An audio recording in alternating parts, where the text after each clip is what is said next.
కథాస్రవంతి. ఆదిలోనే హంసపాదు జాతీయం కథ. రచన శ్రీ పట్రాయుడు కాశీ విశ్వనాథం. వినిపిస్తున్నది పప్పు భోగారావు. జాతీయాలు తెలుగు భాషకు సహజమైన అలంకారాలు. తెలుగు భాషను సజీవంగా ఉంచే రసగుళికలు, సుమసౌరభాలు అందించే భావవీచికలు, అర్థసౌలభ్యం ద్వారా అవగాహన శక్తిని పెంచే కాంతి పుంజాలు. సంభాషణలో, రచనలో ఎంత ఎక్కువగా జాతీయాలు వాడితే భాష అంతటి మాధుర్యంతో ఉంటుంది, వినసొంపుగా ఉంటుంది. సామెతలు ప్రసంగానికి దీపాల్లాంటివి. అవి సంభాషణకు కాంతినిస్తాయి. సామెతలో ధ్వని ఉంటుంది. ప్రసంగోచితంగా ఒక సామెతను ప్రయోగిస్తే పాలల్లో పంచదార కలిపినట్లుంటుంది. సామెతలు సూత్రప్రాయంగా చిన్న వాక్యాలుగా ఉంటాయి. ఇవి ఒక జాతి నాగరికతను చెప్పకనే చెబుతూ ఉంటాయి. ఇవి పూర్వుల అనుభవసారాన్ని తెలియజేసే అమృత గుళికలు. అయితే నేటి తరానికి ఏ సామెత ఏ సందర్భంలో ఉపయోగించాలో తెలియక మాటల మధ్యలో సామెతలు వాడడం లేదు. దానివలన భాషలో సామెతలు కనుమరుగవుతున్నాయి. ఈ విషయాన్ని గ్రహించిన బాల సాహితీవేత్త, విజయనగరం జిల్లా శృంగవరపుకోటకు చెందిన శ్రీ పట్రాయుడు కాశీ విశ్వనాథం గారు సామెత లేదా జాతీయం వెనుక ఉన్న కథలు రాస్తూ అందరికీ పరిచయం చేస్తున్నారు. తద్వారా సామెతలు, జాతీయాలు విరివిగా వాడి భాషా సౌందర్యాన్ని ఇనుముడింపు చేయాలన్నది వారి కోరిక. వీరు రాసిన 350కి పైగా బాలల కథలు, 50కి పైగా సాంఘిక కథలు, 120 బాలగేయాలు, వ్యాసాలు వివిధ జాతీయ, అంతర్జాతీయ దిన, వార, మాస, ద్వైమాసిక పత్రికల్లో ప్రచురితమయ్యాయి. బాలమిత్ర, వేగావతి, భారతి మొదలగు అనేక బిరుదులు, సత్కారాలు వీరు పొందారు.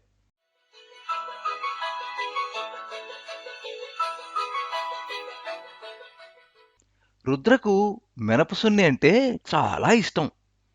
ఒకరోజు వాళ్ళ అమ్మ మినపసున్ని చేద్దామని వస్తువులన్నీ సిద్ధం చేసుకుని ఉండలు చేయడానికి కూర్చుంది. పెరట్లో నుంచి అమ్మా అమ్మా అని పిలుపు వినిపించింది. వీడు ఏ పాడు పని చేశాడో, ఏమైందో అని పరుగు పరుగు పెరట్లోకి వెళ్ళింది సౌమ్య. తీరా చూస్తే గోలెల్లో ఉన్న నీళ్లన్నీ వంపుకుని స్నానం చేస్తున్నాడు. ఇంతలో వాడికి కప్ప కనిపించింది. దానిని చూపించడానికి అమ్మా అని పిలిచాడు. సౌమ్యకు చాలా కోపం వచ్చింది. రెక్క పట్టుకుని ఈడ్చుకుంటూ ఇంట్లోకి వచ్చి ఒళ్ళంతా తుడిచింది. రుద్రా, ఇవాళ నువ్వు నన్ను ఏ పని చేయనివ్వడం లేదు, పాడు పనులు చేస్తున్నావు, ఆదిలోనే హంసపాదు అంది సౌమ్య. పాడు పనులంటే ఏంటమ్మా అని దీర్ఘం తీస్తూ అడిగాడు రుద్ర. నువ్వు చేసే పనులే అని జవాబు ఇచ్చింది సౌమ్య. మరి హంసపాదు అంటే నసుగుతూ అడిగాడు రుద్ర. నేను చెప్పను పో, ఎప్పుడూ ప్రశ్నలు వేయడమే, కానీ బుద్ధిగా ఉండడం లేదు అని కసిరింది. ఏడ్చుకుంటూ మునిమామ్మ దగ్గరికి వెళ్ళాడు రుద్ర. ఇది చూసిన మునిమామ్మగారు, పిల్లాడిని కసురుకోక సౌమ్య, ప్రశ్నించే తత్వం లేకపోతే ఆలోచన మరుగుపడిపోతుంది. కొత్త విషయాలు వాళ్ళకి ప్రశ్నిస్తేనే తెలుస్తాయి. వాళ్ళు అడిగిన విషయాన్ని తెలుసుకునైనా చెప్పాలి, కానీ ప్రశ్నలు వెయ్యొద్దని కసురుకోకూడదు అని సౌమ్యను మందలించి రుద్రని దగ్గరికి తీసుకుంది. నీ సందేహం నేను తీరుస్తానురా అంటూ చెప్పడం ప్రారంభించింది మునిమామ్మ. పూర్వకాలంలో మహారాణిని పల్లకీలో బోయిలు మోసుకెళ్లేవారు. బోయిలంటే ఎవరు మునిమామ్మ? బోయిలంటే పల్లకీని మోసుకుని వెళ్లేవాళ్ళన్నమాట. మరి వినాలి. కొంత దూరం ప్రయాణం చేశాక బోయిల భుజాలు నొప్పి అనిపించేవి. అలాంటి సమయంలో 4 బోయిలు 4 వైపులా వై ఆకారంలో ఉండే పంగల కర్ర మీద పల్లకీ నుంచి కాస్త ఊపిరి పీల్చుకుని మరలా ప్రయాణం కొనసాగించేవారు. ఆ కర్ర హంసపాదంలా ఉంటుందని అలా అనేవారు.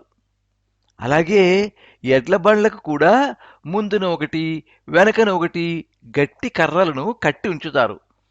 దూర ప్రయాణం చేసేటప్పుడు ఎద్దులకు విశ్రాంతి, ఆహారం, నీరు అవసరం కదా. ఆ సమయంలో బండికి ఇరువైపులా కర్రలను దన్నుగా ఉంచి ఎద్దులను దూరంగా చెట్టుకు కట్టి ఆహారం, నీరు పెడతారు. అలాగే మనం ఏదైనా రాసేటప్పుడు మధ్యలో చిన్న పదం మరిచిపోతే ఆ 2 పదాల దిగువన వై ఆకారంలో గుర్తుపెట్టి మరిచిపోయిన పదాన్ని రాస్తాం. ఆ గుర్తునే హంసపాదం అంటాం. అది కాస్త వాడుకలో హంసపాదు అయ్యింది. ఇలా ఏ పనినైనా ప్రారంభించిన కొద్దిసేపటికే అవాంతరాలు ఏర్పడితే దానిని ఆదిలోనే హంసపాదు అంటాం. ఈ పలుకుబడి అప్పటి నుంచి వాడుకలోకి వచ్చింది అని ఓపికగా వివరించింది మునిమామ్మ. భలేగా ఉంది మా అమ్మగారు అని చప్పట్లు కొట్టాడు రుద్ర. ఇద్దరికీ చెరకు మినపసునుండా ఇచ్చింది సౌమ్య.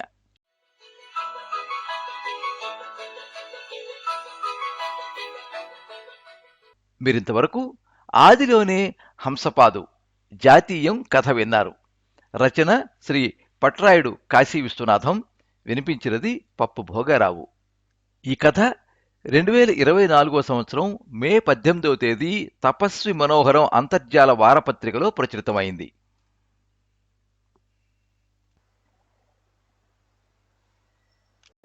ఈ కథ మీద మీ అమూల్యమైన అభిప్రాయాన్ని కింద కామెంట్ బాక్స్లో రాయండి. ఈ వీడియోని లైక్ చేయండి, మీ మిత్రులందరికీ షేర్ చేయండి. ఇలాంటి మరిన్ని మంచి కథలు వినిపించడానికి ఈ ఛానల్ని సబ్స్క్రైబ్ చేసుకోండి. పక్కనే ఉండే బెల్ ఐకాన్ని క్లిక్ చేస్తే ఇలా అప్లోడ్ చేసే వీడియోల వివరాలన్నీ కూడా మీకు ఎప్పటికప్పుడు నోటిఫికేషన్ ద్వారా తెలుస్తాయి. ఎప్పుడు మీ అభిమానాన్ని కోరుకునే పప్పు భోగారావు. సర్వే జనాః సుఖినో భవంతు. కథా స్రవంతి